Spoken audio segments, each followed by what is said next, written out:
The Bar Kids Queen Amber Torres tinapos na ang mga haka-haka ng ilang mga netizens kung bakit matagal-tagal na rin siyang hindi napapanood sa Eat Bulaga.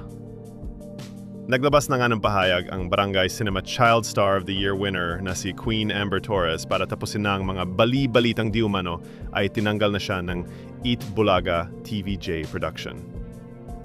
Sa kanyang ang Facebook post, sinabing, "Happy Saturday, Amber Nation Worldwide and the Bar Kids." Ito nga po, para wala na po kayo haka-haka po. Ito po, isa sa project na nawala po sa akin. Pero okay na po sa akin kasi po may better plan si Lord kaya inalis niya po ako dyan sa project na yan.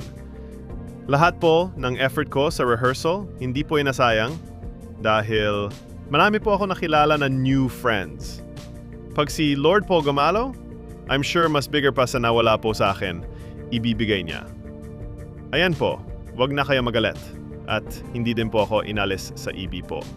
In perfect time, papasok din po ako, magkikita din po ulit tayo at daily nyo pa rin po ako makakasama. Salamat po sa lahat. I love you po. Ito na rin po ang time ko po na enhance pa po lahat ng talents ko po, the Bar Kids. Narito naman ang ilan sa mga reaction ng netizens. Ang dami kasing nagmamadali, ang daming haka-haka, tapos isisi pa sa inyo dahil sa konting post. Hintayin na lang natin kung anong mga susunod ng ganap sa bata, mga followers niya. Konting pasensya lang. Huwag agad magbitaw ng di magandang salita after makakita ng post na di naman related sa kung anong iniisip natin. May mga bagay kasi na di din pwede na sabihin agad in public, lalo na at may kontrata na pinirmahan ang bata.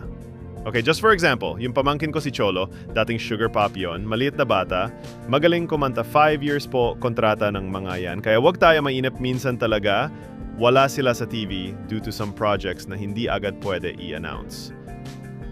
For me, mas better po na mag-aral muna siya and makatapos. Hindi naman siguro ibig sabihin na never siyang makakabalik sa EB. Mas kailangan lang kasi i-prioritize yung school at mahirap din po yung sa age niya pagod na. Mas better po kasi na nakatapos ng pag-aaral at may diploma kasi yun ang bagay na hinding-hindi mawawala sa kanya. She will learn a lot kapag nasa school siya. May makikilala siyang friends and lived a normal life, just like other kids. She should enjoy her childhood moments kasi mabilis lang ang panahon.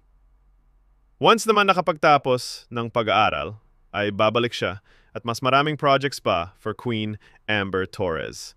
Support lang tayo guys dito sa Facebook and YouTube channel ni Amber. Napansamantala, hindi muna natin siya makikita on TV. God bless you always, Amber. May tamang panahon para sa'yo, baby Amber. Sa ngayon, focus muna sa pag-aaral. God bless you always.